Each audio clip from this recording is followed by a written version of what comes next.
What's going on, everybody? Welcome to this week's episode of With All Due Respect. We are your hosts. I'm Ryan Shead, just waiting for Marcus to pop on up, and then we're going to get this party started. So, brother, how are you doing? I'm good, brother. How about you? Hey, man, it's been a week. It's been a long 7 days since the last time we talked on here. So, man. And what a week it's been, let me tell you. The fallout, if you will, from the Charlie Kirk assassination. Yeah. It's just been, man. Pam Bondi, the Cash Patel hearings. Yeah, we got a few things to talk about today. Some stuff's going on in this country, man. But we warned people about this, that it would be a circus. And, I guess we were right. It's a fucking circus right now. Yeah. Yep. So. Again, if you didn't know, Marcus and I were live.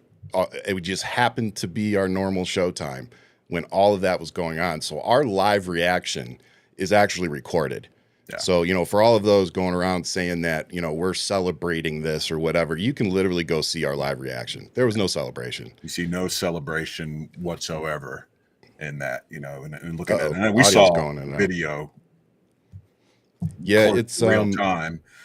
I didn't think it was going to be a good outcome, but there was no celebrating. There was hoping that he could survive that. But, looking at it, the way I saw it, it didn't look survivable. But, we were hoping against hope because that was the last thing we needed at the time. I'm telling you. Still the last thing we needed at the time. We should be focusing on a lot more important things when it comes to democracy. And like, where are the Epstein files?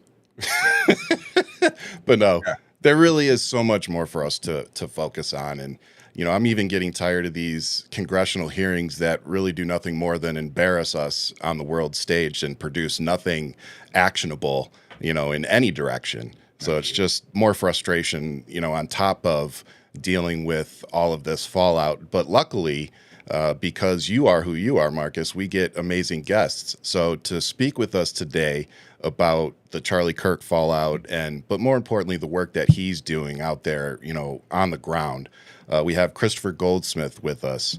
So thank you, Chris, for coming on the show, brother. It's a pleasure. I know Marcus already knew you, but it's a pleasure for me to finally get to meet you, and definitely looking forward to hearing your perspective on all of this. Chris, how you doing, brother? I'm doing all right, man. How you doing? Hey, man. Crazy week. And, one of the reasons I brought you on here, Chris and I go way back. We've attended rallies and marches and things like that. Two veterans, two patriots who are fighting for the same cause, democracy. And me coming from the intel community, Chris has, an intel background as well. One of the big things we always talk about is misinformation, disinformation, propaganda, and how, that there's a playbook there that Americans are just falling right into. You talk about this Charlie Kirk thing and the reaction to that, and how people who've been radicalized, for a better term, had a narrative out there before we knew anything. And that narrative, they had to make that narrative work. So before we knew who the killer was or he was captured, it was left. There were usual suspects, trans, Antifa, black people, leftists, Democrats. That's who did it. So we brought everybody except who did it. Yeah, exactly. But right out of their asses. So we brought Chris in to kind of talk to us a little bit about that, some of the things that he's doing, and just ready to have the conversation. Go ahead, Ryan. For those of you who may not know Chris already, he's an investigator, writer, founder, and an Iraq combat veteran who studies disinformation and domestic extremist movements. Chris takes an unconventional approach by fighting America's homegrown fascist organizations and protecting our democracy. So as you can hear, this is exactly the type of guy that we actually want to listen to. He's been in the sandbox. He's here. He's seeing the parallels of what they've experienced. So these are the kind of people that I want to amplify on our platform because they actually know what they're talking about. So, brother, tell us what you're seeing on the ground that you think people need to be paying attention to, but they're not? So I think that a lot of people in the United States right now are hearing phrases like or words, names like Groyper and Nick Fuentes and transmaxing and Nazi catboys. Hmm. These are all crazy, insane things that have existed for a long time that are now just coming up into a place More that we can no mainstream. longer ignore. That the Yeah. average American no longer gets to stay in a safe place where they don't hear about and see the crazy shit that I and my colleagues have been trying to tell people about for nearly a decade. Yeah. So one thing that I think that folks should be aware of right now, if they don't watch right wing media, is that major right wing propagandists and friends of Charlie Kirk, including Steve Bannon and Candace Owens, right now are planting the seeds for a belief that there's some sort of massive conspiracy theory. They Yeah. they haven't put their finger on it. They haven't said what is wrong. But like some of my friends on the left, they're looking at the text messages that were included in the charging documents, and they are saying this does not look like the way that men in their young 20s talk to one another. And they're not being specific about what is wrong with these text messages. They're just saying, hey, this doesn't look right. I think something's wrong here. So they are creating they're doing the just asking questions trick that Mm. causes their audience to start drawing their own conclusions based Right. on their own biases and their own But they're beliefs. still being led to it. Yeah, they're being led to believe that there's some sort of deep state conspiracy theory, though I haven't heard them use specifically that phrase yet. That's where we are going. Yeah. So as much as everyone wants to stop talking about Charlie Kirk, I think, and the horrific live It stream would be death nice. that so many of us witnessed, it's not going anywhere. Yeah. We don't have a choice. This political violence is not going away, and the death of Kirk is being used by JD Vance and the Trump White House to justify what will be a crackdown on what they are describing as leftist terrorists, Yeah. which Yeah. I'm quite certain you can see the name of the organization I run on my T-shirt. I'm quite certain I'm on the list of folks that they're going to come after. And speaking of your shirt there, Veterans Fighting Fascism, I just happened to notice the union bug underneath that. So I'm just going to take a quick second to remind everybody that most liberals, Democrats, when they buy their merch or they get their merch printed, they do it at a union print shop. So they're supporting high-paying jobs for the folks that are printing their signs, their handouts, their shirts, everything. So just a friendly reminder that organizations like his actually are supporting good paying jobs in America. They're not just saying it. So Supporting appreciate living you for that. wages. It's funny Every you one of say my that campaign because shirts, campaign our anything merch had it. our print shop just sent us a proof that was missing the union bug, and I asked to make sure that he puts it on. Yep. So we use fee marketing. A lot of progressive nonprofit organizations and political campaigns use them. If you've ever seen me in a TikTok video, I've probably been wearing a shirt that's made by them. I am a huge fan of this made in America, printed in America stuff. Yep. And I literally recommend it to that fee marketing, FII marketing. Yeah. I recommend them to anybody who wants to get merch printed. It's expensive. It's not cheap like the Chinese stuff, but Yeah. it's also not going to fall off, after washing it 3 times. And you know what, man? I tried doing the drop shipping stuff before, and that was what I didn't like about it. Number one, the shirts didn't last long, and then on top of it, like you said, you don't know who you're supporting with that stuff. It's probably not somebody here. And I stopped doing it, and I said to myself I was going to stop until I could get stuff printed I could afford to get stuff printed at Union Shop and do it that way. So, I'm going to check that place out because I actually didn't know about them. So thank you. Yeah. And all of my stuff is print on demand. I don't have the capacity to store shit. So Oh, that's perfect, dude. I'm going to go check that out. Thank you. check them out. Yeah, man. I use a different vendor, but it's the same. Yep. Whenever someone orders something, I print it. And But make tell it them right about the then and campaign side though too. Like, tell them how we really do focus on unions as you're campaigning, there. and how people won't talk to you if you don't have the union bug on your stuff. As a Democrat, again, we support living wages. My campaign, all of my staff made a living wage, and that was important to me. Not to have, they were younger adults in their late teens, early 20s. I wanted to make sure that they were able to afford a life. Yeah, at least eat. That, Yeah. and I was luckily I was able to provide that in my campaign, and that was an important thing to us, using unions, getting endorsed by unions. It's important. I was a union man in the government, so we had our own unions inside the civil service. So it's funny how we all get there too. Like my dad worked for Chrysler for years. He worked in the auto industry, but he was a supervisor. So, supervisors aren't in the union, but all their guys are. And he always took great pride in the fact that he had never gotten written up, by the union, for doing something with his guys. He always said his guys at work were his other family, man. And his job was to take all the BS so that they could work on the cars. Yeah, and that just always stuck with me. Coming from the world that we come from, I spent a decade in combat zones, 6 years in Iraq, 4 years in Afghanistan altogether. So, I spent more time with those guys than I did with my family for months and months on end. So that's, or years on end, as a matter of fact. If you don't mind me asking, Chris, how long were you overseas? I was there for a year. Yeah. Which, at the age of 40 doesn't sound very long. But when you're, oh no, it does, brother. when you're 19 and turning 20 in Baghdad, a year is a long time, man. Your deployment is a long time, man. Yeah. And sometimes you only get a 2-week break in there.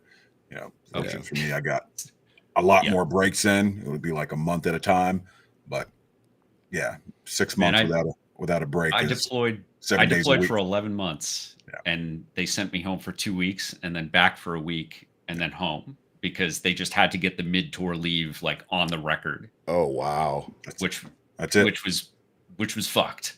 I would have been. Think about doing that back to back 6 times. So. Because I hate flying, so I'd have been hot, dude.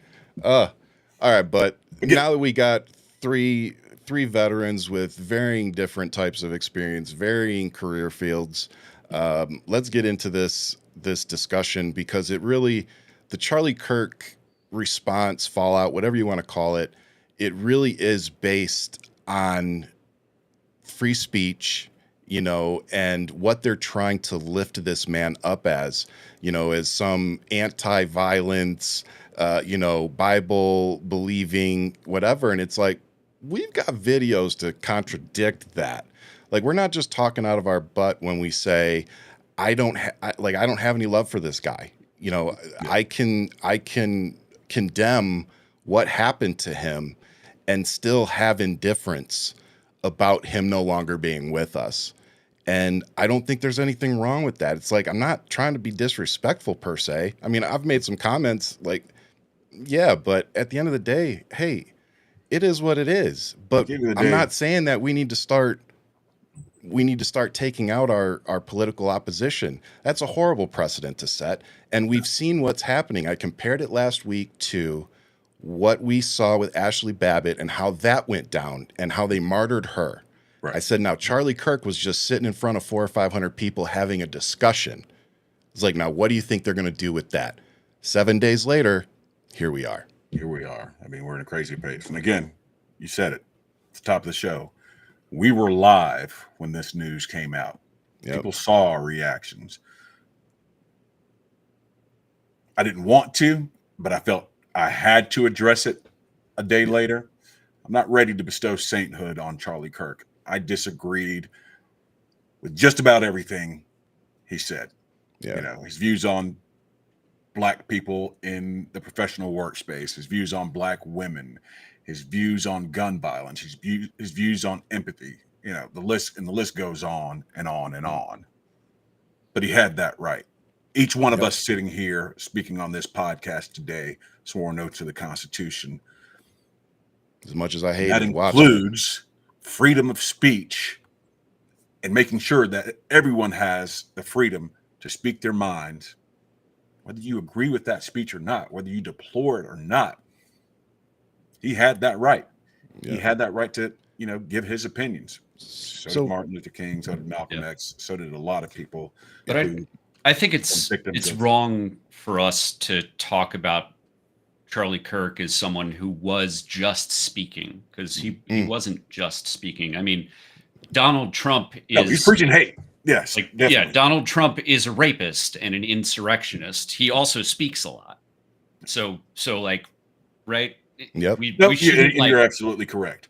yeah. So let's remember that one of Charlie Kirk's greatest legacies is a hit list that still exists online today. It's called the Professor Watch List, and I am eternally frustrated with the lack of politicians who are currently sitting in office, with their lack of knowledge about extremism as it exists in this country. Mm.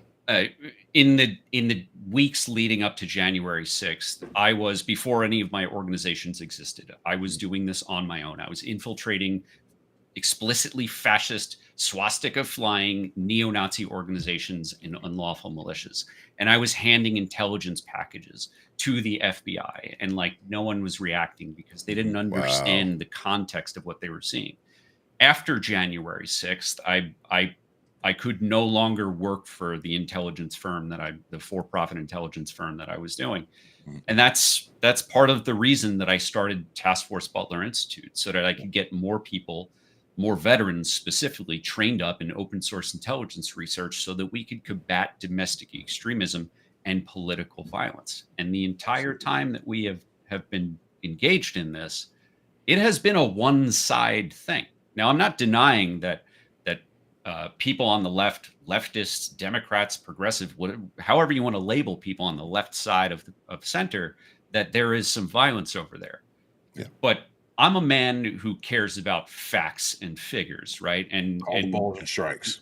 To quote some of the great conservative podcasters, facts don't care about your feelings. And Charlie Kirk was a fucking insurrectionist. The man bussed hundreds of people from around the country to Washington, D.C. for the explicit purpose of ending our democracy. So I'm frankly disgusted by the fact that Democrats in office in that building, who were attacked on that day, don't know who Charlie Kirk was. Charlie Kirk was a man who tried to get them murdered. Yeah. And I know that sounds extreme, and it's very hard to hear someone speak ill of the dead. But frankly, I'm pissed off because I've been in the fucking trenches fighting neo-Nazis and unlawful militias for nearly 5 years. And the Democratic establishment has just been kind of like letting my whole industry starved of resources, right, targeted by Charlie Kirk's loyalists, doxxed, swatted, all sorts of terrible shit. We have been paying a price. I've been a victim of political violence. Yeah. And Democrats in office have frankly been sitting on their fucking hands because the Republicans are so extreme. And rather than fight them on it, they just have largely given up. Hell, just Democrats like myself running for office have been victims of political violence. Again. Yep. But thank God for all the women of color out there that don't give a shit, like Jasmine Crockett and AOC, that still go around doing what they're doing. And again, they're not the only ones. So, I'm just pointing them out because out of all the people in Congress that should be probably more concerned about their safety, it's those two women, and they're still out there doing their job. They're still out there representing not just their districts, but really the American people at this point. So I just want to give a and they don't always have ample security. I mean, you got the Capitol Police, but that goes so far when they're out and about and doing it's different, man. Speeches and just out and about around DC. We got to take care of our lawmakers. Chris said something about how Charlie Kirk inspired violence. Let's call it what it is. And we have already heard from Charlie Kirk's wife. And we're going to play a clip here in a second. I just want to point out, as a parent, how I don't understand this move. You know, it's purely a financial decision, in my opinion, because any parent that their kids have just gone through what they have, I would be so consumed with making sure my kids were okay that the last thing I would be doing is getting dolled up or, you know, whatever it is, getting dressed up and getting in front of a camera and saying what we're about to play and not toning it down, not de-escalating anything, but actually escalating. So, you know, in my opinion, you know, I'm a little bit of a conspiracy theorist, admittedly, but it's like, to me, that doesn't help the conspiracy fires that are being lit of, you know, this seems like y'all were just had this planned. Like, you knew what the response was going to be. Like, that's what we're hearing online. So I want to play this and then I'll, like, hear your response to it, Chris, because I really think we need to hear the context from someone like you just said. You've actually been in the trenches, you've been ignored, and now here we are. So, Keith, if you would roll that clip for us. Evildoers responsible for my husband's assassination have no idea what they have done. They killed Charlie because he preached a message of patriotism, faith, and of God's merciful love. But they should all know this. If you thought that my husband's mission was powerful before, you have no idea. You have no idea what you just have unleashed across this entire country and this world. You have no idea. You have no idea the fire that you have ignited within this wife. The cries of this widow will echo around the world like a battle cry. Cue the fake tears. Cue the fake tears. To everyone listening tonight across America, the movement my husband built will not die. It won't. I refuse to let that happen. It will not die.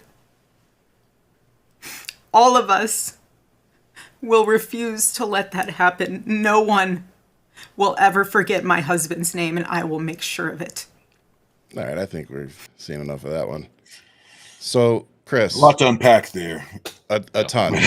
Before I get into it, I mean, I'm going to let you take a crack at that, Chris. there's a lot to unpack there. A lot of So a lot of give it to us, Chris. So I believe that Mrs. Kirk is being sincere. I do believe that that she is absolutely heartbroken. How could she not be? Yeah. But what I just heard was a threat. What I just heard was a rallying cry. And in the context that this exists in, again, goes back to the professor watch list, the hit list with over 800 names on it, that listed a bunch of professors that Charlie Kirk didn't like because of their First Amendment rights. Yeah. And they expressed their First Amendment rights. They taught about things like the history of racism and slavery in this country. They taught about things like gender science and feminism. And for those reasons and those reasons alone, Charlie Kirk led a movement to dox and threaten these people's families. This led to violence against hundreds of people. This led to death threats. This led to rape threats, like horrific shit that completely destroyed not just the target. Like, Charlie's goal was to get these professors fired, right? That was his goal. But he knew damn well from public reporting and from letters from lawyers that the results that came of this included like real harm, not just to the target, but to their families. Kids were pulled from their classrooms and had to move into different neighborhoods, totally changing the arc of their life because Charlie Kirk decided that political violence against that little kid's parents was worth it.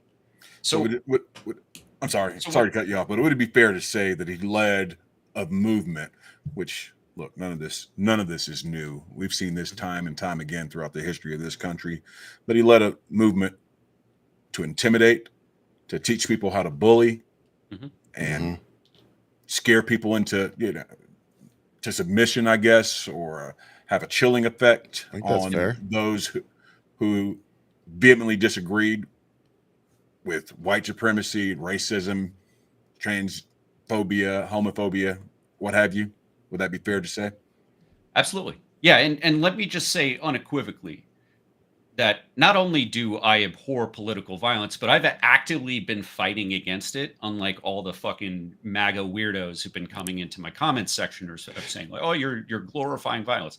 No, motherfuckers, I've dedicated my life and risked my life to stop political violence.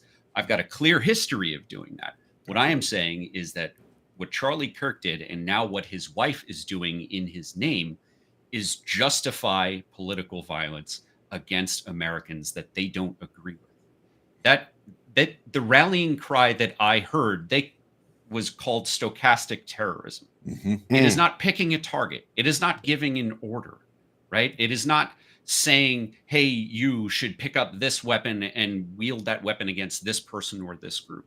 But what it is saying it is creating the conditions, almost like a religious call to action Okay. around honoring a martyr by causing harm. We all served in the global war on terror.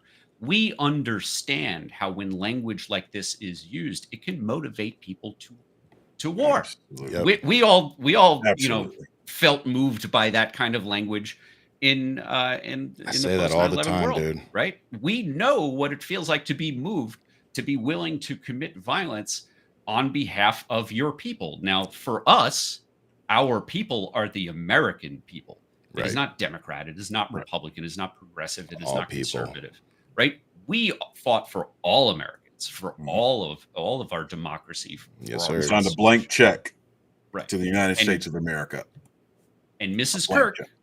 in following in her husband's footsteps, does not consider all Americans American. No. And she is trying to rally a violent mob that, again, Charlie Kirk paid for hundreds of them, if not thousands, to bus them to Washington, D.C. for the explicit purpose of ending our democracy, murdering the politicians that you and I elected, whether we're Republican or Democrat. We elected these people, and to beat police officers. So Right? is this the same tactic? It's the same tactic that Trump essentially used to get January 6th going. Is that a fair statement? Yeah, it's the same tactic that Trump regularly uses against juries and judges and prosecutors and investigators, right? Wow, He doesn't yeah. say, "Hey, random fucking dude in middle of nowhere swamp, fucking Louisiana, go murder this person," right? That's Right. not how stochastic terrorism works.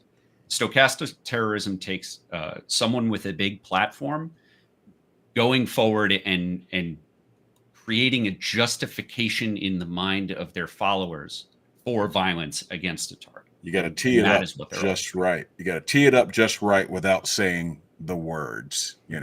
This is like the We're going to perfect march down to the context. Capitol, and I'm going to be with you. We're going to take back our country. And if you don't fight like hell, fight like hell. That was the incendiary part. And And then who was the martyr in that situation? and who was the martyr? Yeah, Ashley Babbitt. But that's, going back to Charlie Kirk's wife's response, Yeah. I give her grace because she's hurting, because she lost her spouse, because her kids are going to now grow up without their father.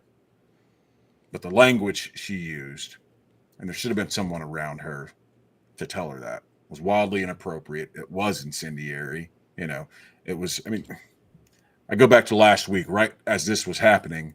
The one thing we were talking about was depolarization, rehumanizing people, We and turning literally down were. the temperature and bringing in leaders who could do that. And then this happened. I knew, oh shit, that's all out the window now.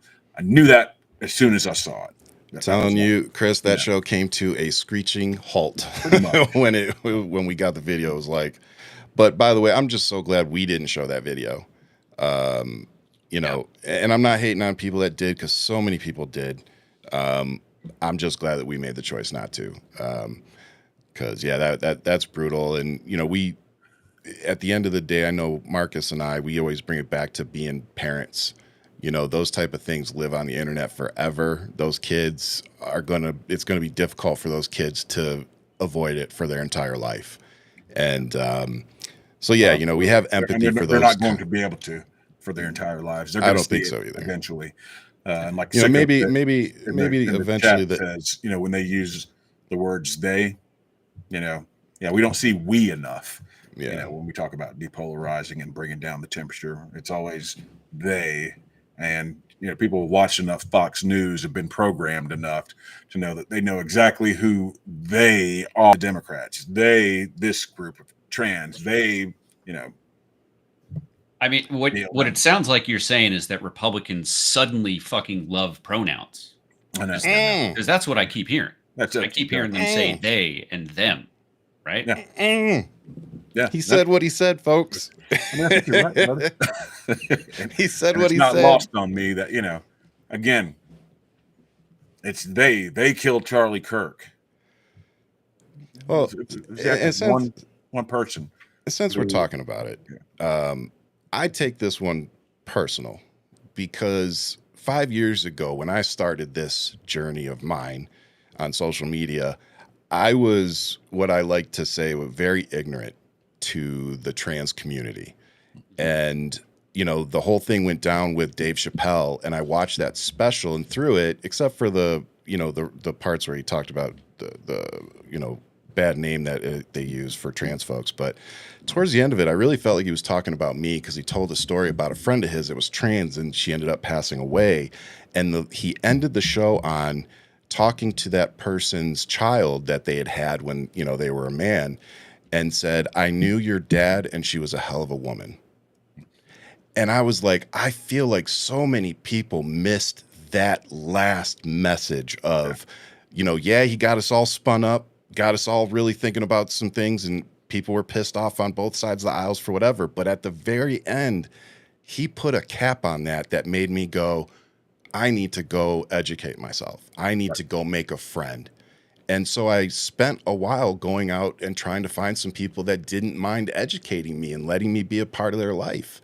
And so when I see this weaponization against that whole community, when we don't talk about, you know, white nationalism every time, you know, a white conservative goes and shoots up a school, but the minute that somebody's attached to a transgender person at all that commits a crime, holy crap, it's because the transgender community. Oh, you know, It boggles my mind, and I just hope that all of our trans Americans out there stay safe, because I see it personally, what's happening. I see that they're coming for you, and just know that not all of us are okay with it. And for me, it's another one of those a situation where, you know, we talk about as, you know, veterans who fight for, you know, keeping the VA, how it's always the low-hanging fruits when some programs on the chopping list. Yep. When it comes to MAGA, you know, trans, black people, gay people, what have you, that's the low-hanging fruit. That's where they're going to go to every time. And you're going to see the lawmakers come out and say, you know, the MAGA extremist lawmakers come out and say, oh, you know, we need to do something about trans, just to distract you from the issues. What's really happening. That's what's really happening. It's the low-hanging fruit, and these guys they get the raw end of the stick every time. I mean, Yeah. it's just, you know, we got to get back to a place where we're talking about the issues and saving kids' lives. You know. Yeah. And when we talk about hiding things that matter, I just want to point out that the DOJ removed a study showing that white supremacist and far-right violence continues to outpace all other types of terrorism and domestic violent extremism in the United States. Now, we're reading that in playbook. We're reading that in an article, but Chris, is that accurate? Again, to quote some really famous right-wing podcasters, facts don't care about your fucking feelings. So I don't know why everybody's feelings got hurt so much that they had to take facts down off of the DOJ's website. So that's accurate. The facts are that we have more extremists who are motivated to actually commit violence on what we consider the political right than exists on the left. That fact doesn't matter. I'm not a political guy talking about this. Yeah. I'm a guy who studies extremism and tries to stop political violence in all of its forms. Now, the insistence that we both sides this, that I frequently see on cable television and in major newspapers, infuriates the shit out of me, because the people writing about this and saying things about this and trying to both sides it, they have nothing to lose. And that is the only reason that they're so committed to perpetuating the lie. No skin in the game. That there's that both sides are the same in this. Say more about that. Be more clear. Those guys that have nothing to lose. Who are we talking about exactly having nothing to lose? And are we talking about these guys who are talking about civil war and shit like that? Are those the ones who have nothing to lose? Is that? Oh no, I'm talking about. I mean, the politicians the themselves, politicians, I'm sorry. the journalists, and my wife is a journalist. A lot of my friends are journalists. I work with them frequently. Some people might consider me a journalist, right? But there has been a problem in insistence from Republicans, both grassroots and elected, that we both sides every fucking issue. When things are not often black and white. They rarely are. Yeah. But one of the things that is black and white is you shouldn't fucking try to oversimplify where violence is coming from. Right. The Republicans right now are talking about all this political violence and we have to go after it, with J.D. Vance explicitly saying they're declaring war on the left, and naming specific foundations like the Ford Foundation, which has dedicated tens, if not hundreds of millions of dollars to prevent political violence. At the same time, they've completely dismantled all of the community programs around the entire country, whether it's at synagogues or churches or community organizations whose sole purpose for those programs was to stop political violence. They lost all of their funding. Right. They put a 22-year-old who has no background in anything even related to this. He's like a former McDonald's cashier type of person. And they put him in charge of the program to dismantle it. They've gotten rid of all of the grants. So synagogues around the country that have been, and black churches around the country that have been the target of mass shooters and bombing threats, not just recently, but for decades, they no longer have any resources. Because the Trump administration said, no, you're not one of us. And speaking of shootings, we have a video context that we wanted to show on Charlie Kirk's position on political violence and these type of shootings. So, Keith, if you wouldn't mind rolling that one for us. And also to give a little flavor. But I think it's worth it.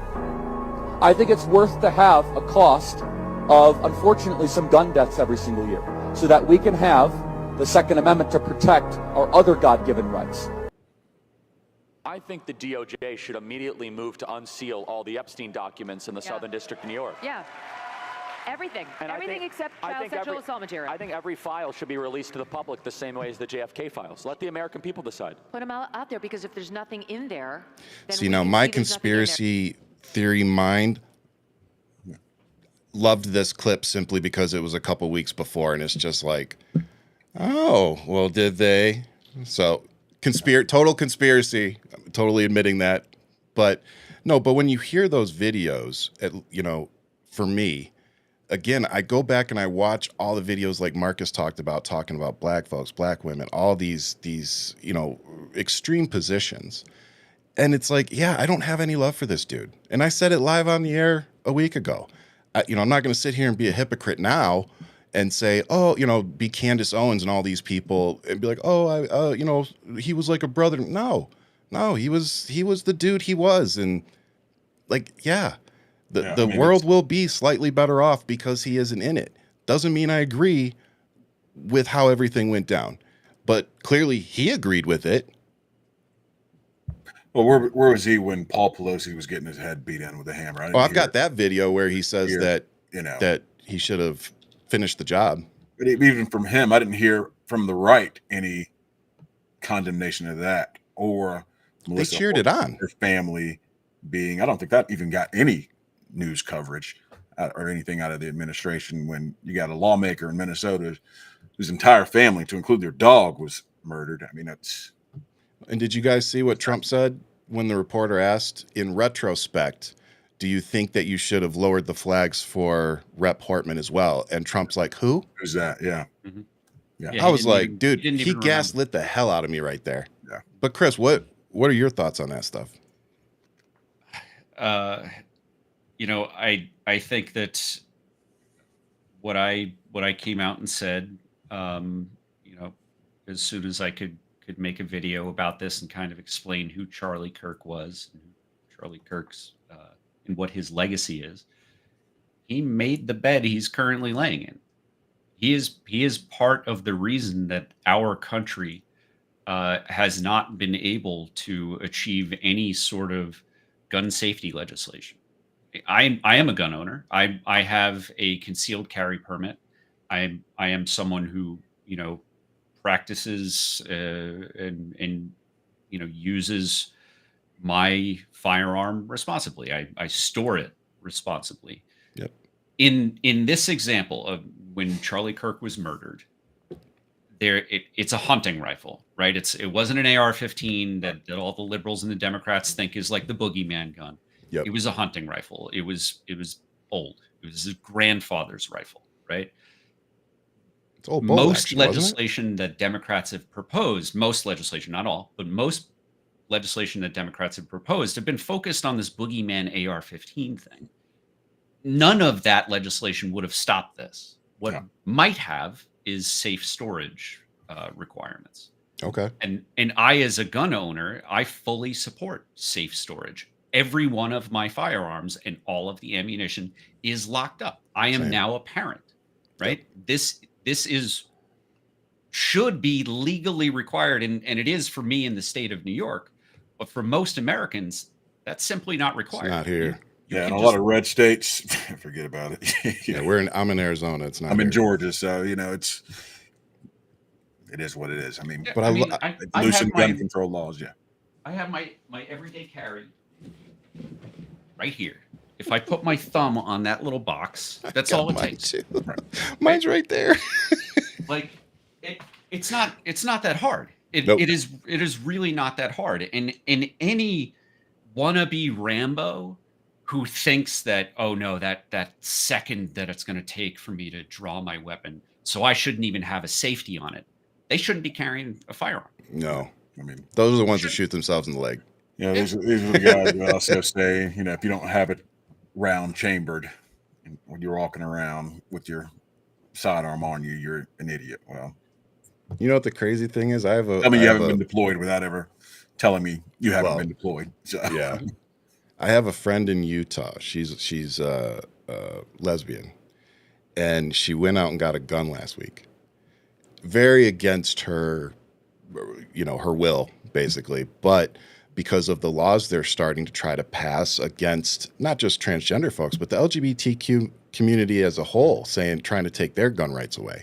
So, you know, on top of all the increased propaganda towards them, she felt the need to go protect herself. And I had the pleasure, I really did actually enjoy it, of walking her through how to open it, how to clean it. And she's like, well, why didn't the guy sell me any oil and stuff when I was there? And I was like, because he's an idiot and he lost out on money. I was like, I don't know what to tell you. But yeah, if you told him it was your first time, he should have sold you some oil and a cleaning kit.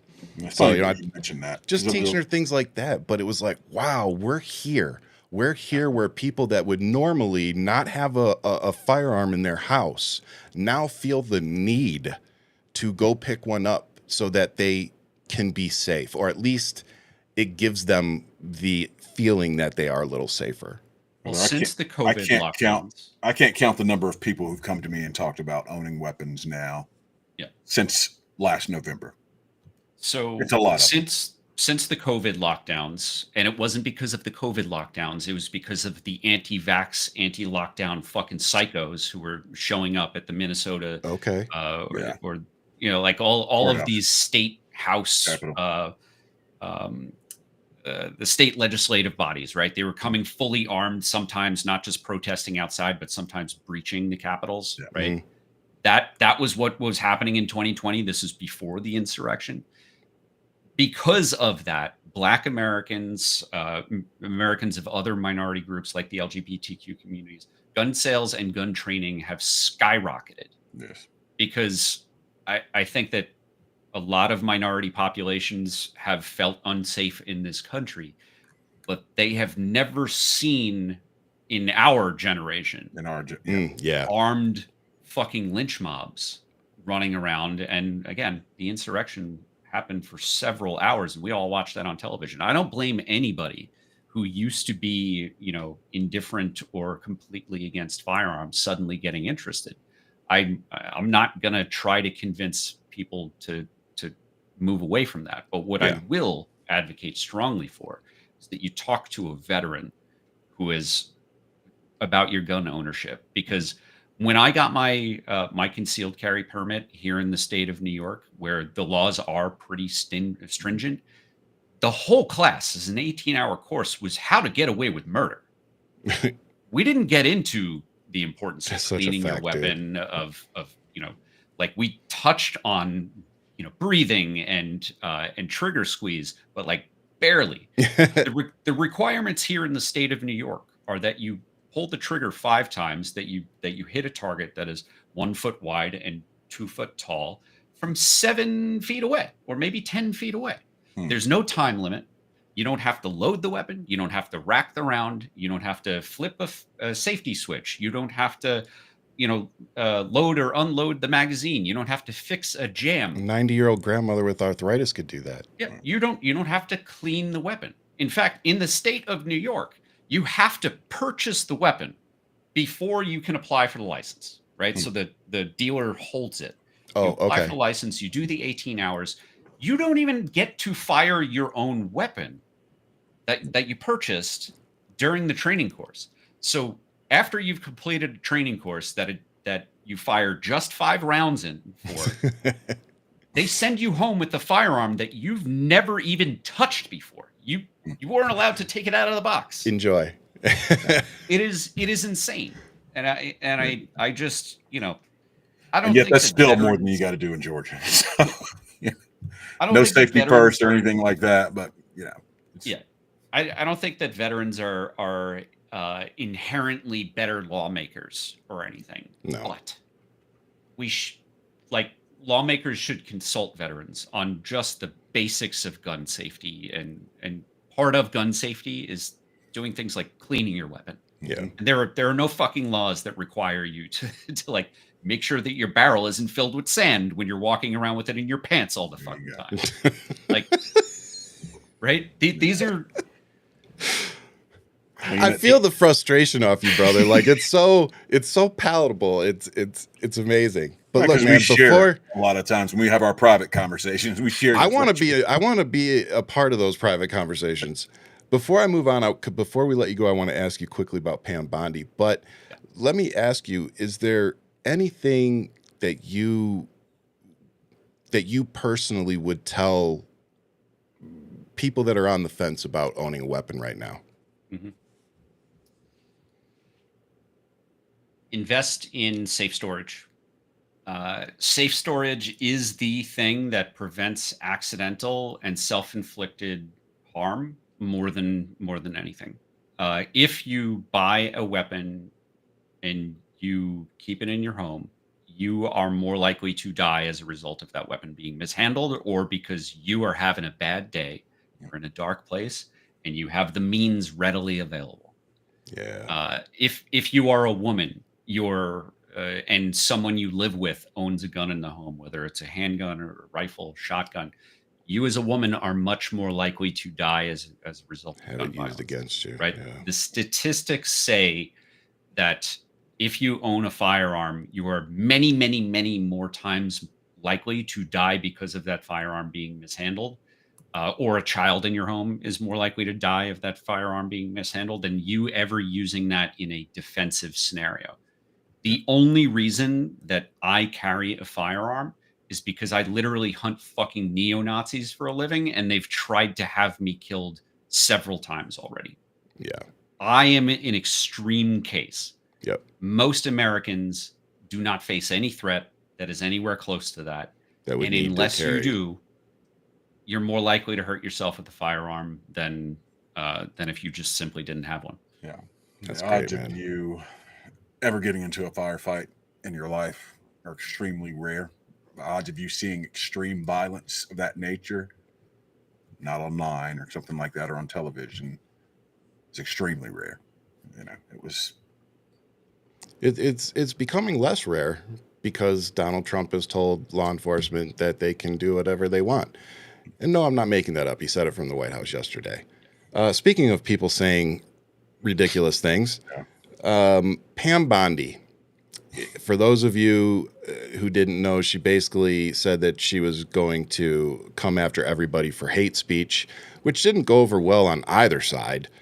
So she's quickly backtracked on that. So, fellas, what's your take on this Pam Bondi situation? Come get me. other than the fact that she shouldn't be. And that's the end of our show, DOJ. folks. Do it. Come get me. Show me that you're honoring Charlie Kirk's legacy by doing exactly what he did when he was alive. Use force and violence and threats to silence people. Show me how much you love and emulate Charlie Kirk by violating my First Amendment rights. There you go. Yeah. That is my challenge for Pam Bondi. Come get me because you don't like what I'm saying. Yeah, and show everyone what a fascist you are. Well, it shows that they when they took the oath, just like we took the oath, they had no intentions of upholding the oath. No, they swore to the Constitution. No, Yeah, and- I mean, JD Vance sat in the White House and broadcast Charlie Kirk's show earlier this week for 2 hours and threatened the left and Democrats, saying that we are terrorists. And you've been educating us so much today on phrases. Would it be fair to say that was a step towards state media? Yes. Yeah, I mean we are seeing private companies like the Washington Post fire Black women for not being sufficiently mourning someone who was not an elected official, who was a partisan, racist, misogynist, who used a campaign of stochastic terrorism against primarily people of color, women, and the LGBTQ community. If you look at the professor watch list, you'll notice that there's not a lot of people who look like me on that list because Charlie Kirk was a racist. Yeah. So, this is the world we live in right now. We have one of the richest men in the world, Jeff Bezos, who feels it's necessary to restrict the free speech of his own employees because he's afraid of pissing off the state. Yeah. Yep.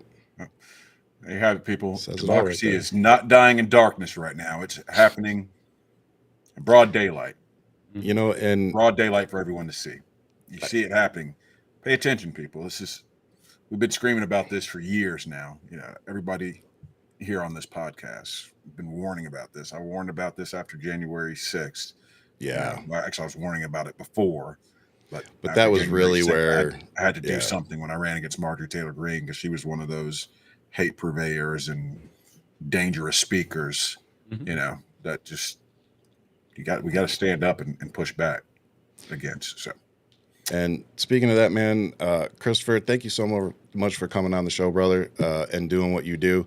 It was a pleasure meeting you and getting to talk to you. I hope you actually come back because I'm sure, as you said, as much as I want to stop talking about this man, I think you're right. We're not going to be able to for at least the near future. So hopefully you'll come back on and kind of talk some more about us and the other things that I'm sure we'll end up running into. But yeah, thanks, brother. Appreciate you. Yeah, Chris, before Absolutely. you leave, tell us a little bit about your organizations. Go ahead and get in some plugs. Tell everybody where they can go to help you out. And send you money. Yeah.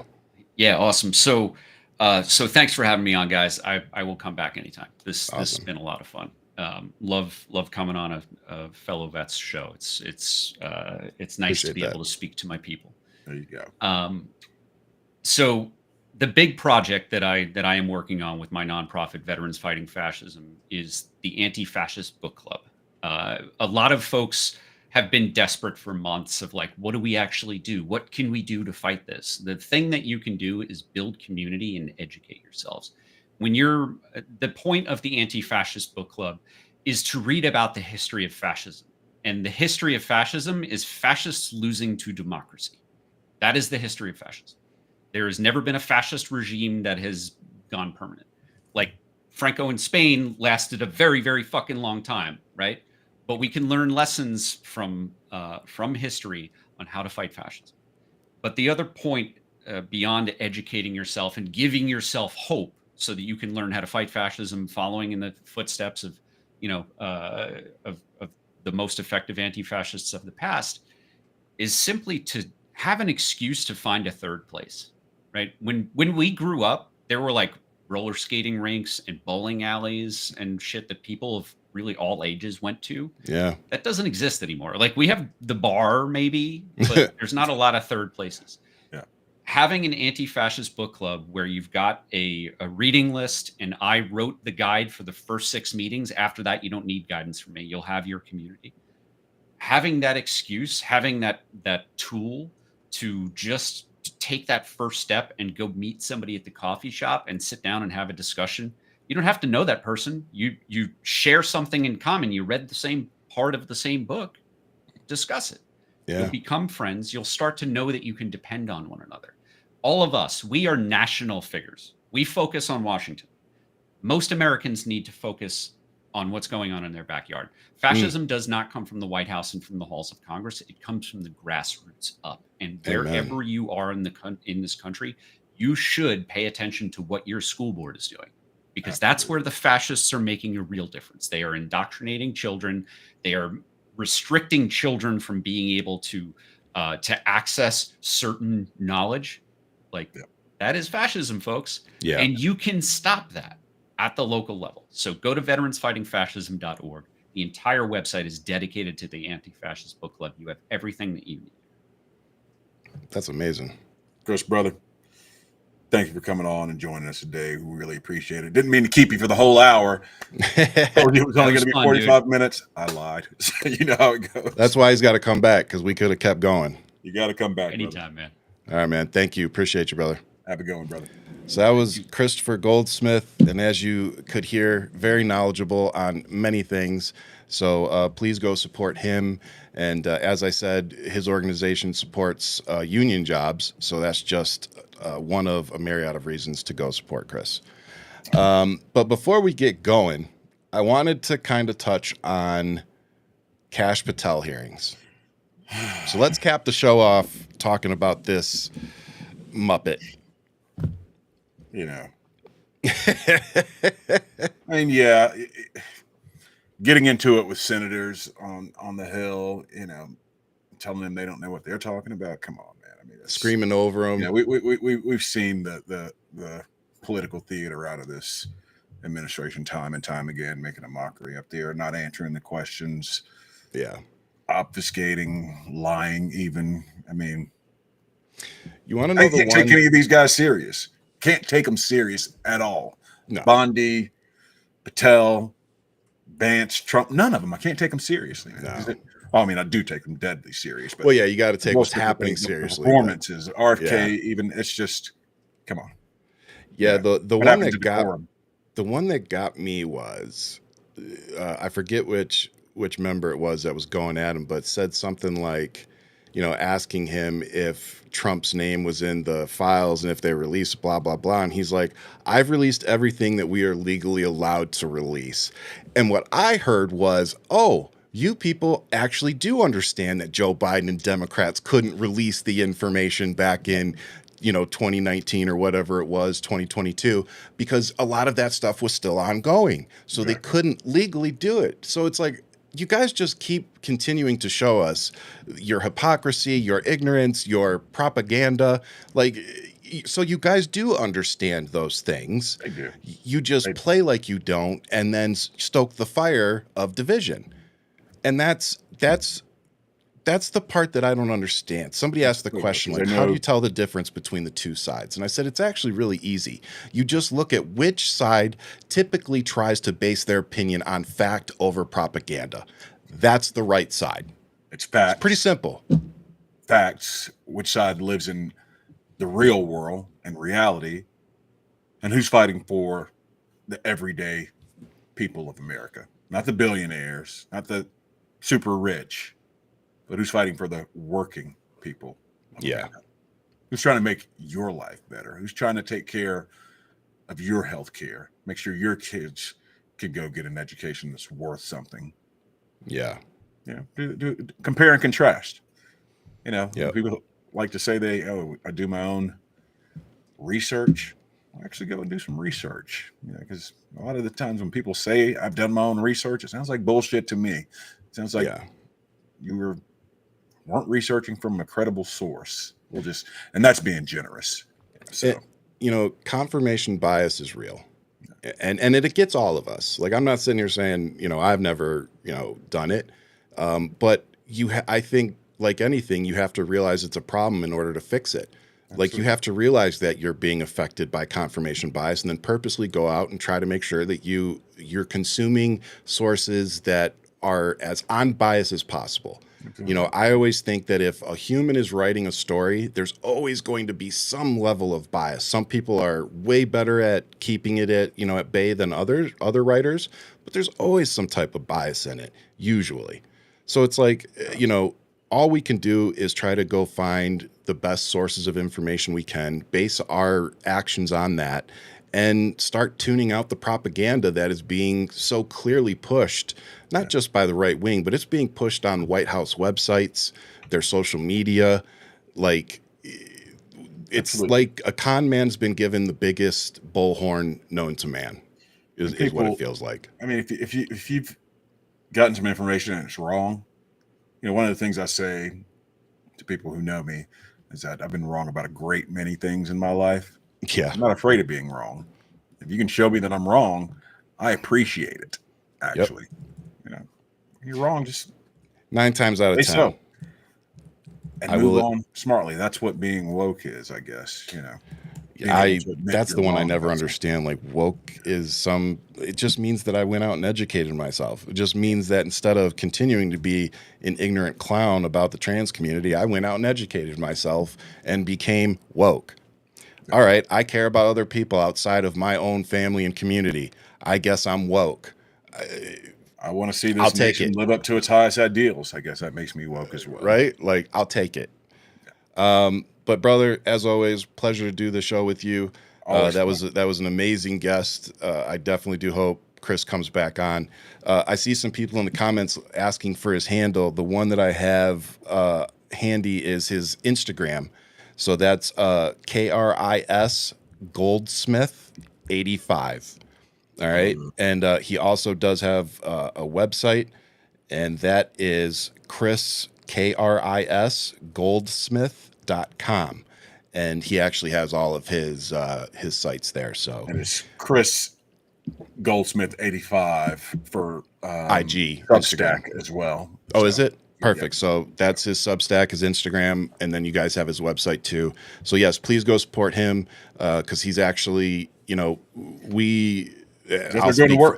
speak for myself because you're actually out there more than I am. This is the small little part I can do is take the platform that you guys have given me and give it to people like Chris so that they can actually amplify what they're doing out on the streets and what they're actually seeing, because we need to combat propaganda with facts and with people that are actually doing the work and amplify what they're seeing, because everybody that's got a 9-to-5 job, you don't have time like we do. This is what we do.